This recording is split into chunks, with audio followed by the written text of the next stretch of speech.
Hi there. Today, instant sample library purchase remorse. I know that's a mouthful. If you have purchased several sample libraries, you have probably suffered from sample library purchase remorse. And unfortunately, it's a tough ailment to cure. You read the reviews, you poured through the specs, and you listened to the demos and watched the walkthroughs a dozen times.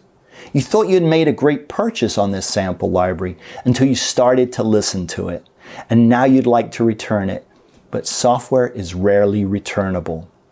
Let's start by looking at why some sample libraries may not live up to your expectations. You heard the demos, and the demos were amazing. There are two main types of demos.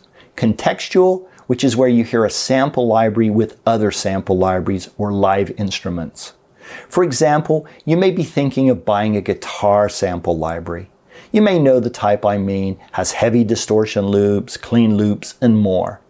A contextual demo might comprise a full arrangement of instruments, such as drums, bass, keys, and guitars from the library you are considering. They may even throw in some vocals. These kinds of demos can be very convincing. They are undoubtedly created by very competent musicians with excellent playing skills. It may be tough, but you have to try to separate the performance from the sound of the library. In my opinion, a good analogy is when a noob goes to the music store and tells the salesperson they are looking for a guitar. The salesperson asks, "What are you looking to spend?" The purchaser says, $500. The salesperson, who is often a skilled working musician in a band, picks up the nearest $500 guitar, plays a few riffs, and the guitar is sold. A non-contextual demo is one where you hear the sample library instruments in isolation without any other instruments. This is where you need to spend some time determining if the sound character of the instrument is what you are looking for, and reviewing all the other features like playability and control. These types of demos can be boring and dry, but you should definitely spend some time with them. Obviously, listening to both types of demos gives you a better picture of the sample library's sounds and capabilities. When it comes to orchestral libraries, both types of demos are still important. However, if the demo is only using sounds from that orchestral library to play a piece of music, I call this semi-contextual. You should be able to judge how all the instruments blend with each other in a composition. Many of us own lots of libraries, especially libraries of the same overall type, like orchestral, solo strings, and choirs. It's not unusual to purchase a new sample library and after auditioning a few sounds with bated anticipation, feel remorse setting in. It's happened to me a couple of times. I'm happy to say that for the most part, I got by the initial remorse and acquired an appreciation for what I had purchased. And it was for some of the reasons I'm about to give you. Number one, I added the library to my master template and came back later when the library was perfect for a current project and was going to stand in isolation with me reviewing one sound after another.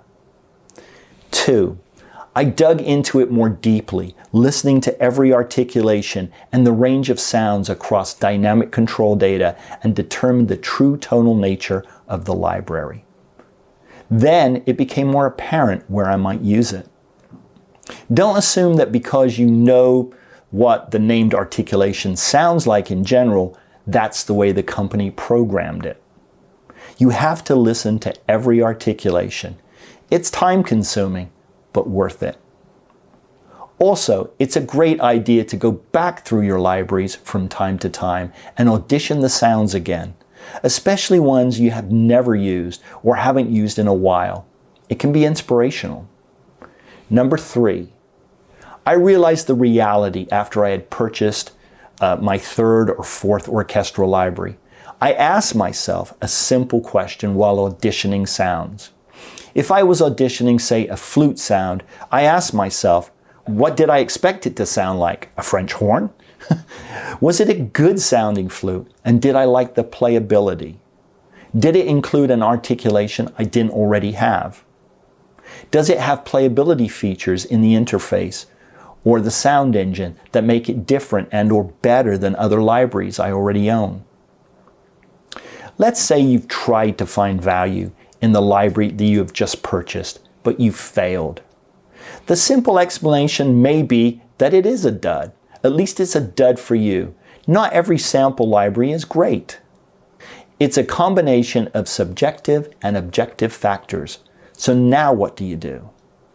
If it were a toaster, you could return it to Amazon, but it's software, and most software is not returnable.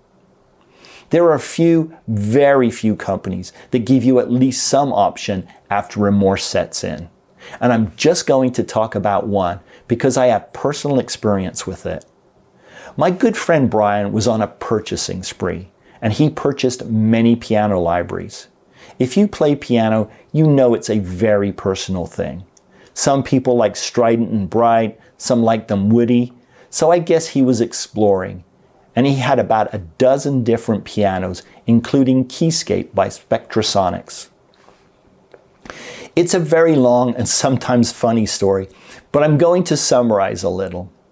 He wasn't using Keyscape, and he knew that I loved the C7 Rock piano preset, as well as several other patches. It's an expensive product at $375, but entirely worth it if you like the sounds. He wasn't using it, so he offered it to me. He said he'd just give it to me. I told him I didn't think he could just give it to me, but I told him I would read the end user licensing agreement, aka EULA, E-U-L-A. I went to the Spectrasonics website and read the agreement. To my surprise, they do allow you to transfer ownership one time for a small fee of $50. He contacted them and we made it happen. In this case, they even waived the $50 fee, which was very nice of them and very supportive of musicians, which is why I'm mentioning it now in this video. I loved Keyscape when I played it on people's systems. I loved it when I got it, and I still love it. It's got a lot of great keyboard sounds, and they updated it circa April 2023 with a free felt piano. Personally, I play the C7 Rock piano preset 90% of the time. I add some of the built-in reverb, and it's fun to compose with and noodle on. With a mind to thinking about the sample libraries that folks own, but don't want anymore, I would say this. It would be great to have software companies consider something like the following. Number one, XYZ company sets up a used sample library marketplace on their website. It would only be for their products, but it could be for multiple manufacturers if they wanted to work together. Number two, if you're a registered owner of one of their products, they would allow you to sell it and transfer ownership to another person. Number three, you would pay a small fee for the transfer service, say $25 or 10% of the sales price, whichever is less. Number four, the price to the new purchaser would be a percentage of regular retail, like 50% of retail, payable to the seller but appearing as a credit towards XYZ company sample libraries. Number five, both parties would need to have a user account at XYZ company, and the transaction would be 100% automated. If you subscribe to the premise that some folks simply can't afford to buy a $1,500 sample library, but they might be interested in it for half price or whatever is a reasonable used price, and the price paid by the purchaser who is buying used is guaranteed to eventually go to XYZ company, it sounds like a win-win situation to me. What Spectrasonics allowed me to do was very cool, and I would have been happy to pay the $50 fee. It's a great library. I have read several other companies' EULAs, and quite simply, if you have purchased a library from them, it's yours forever. Hopefully I haven't wasted your time. Take care, and I'll be back in another episode soon.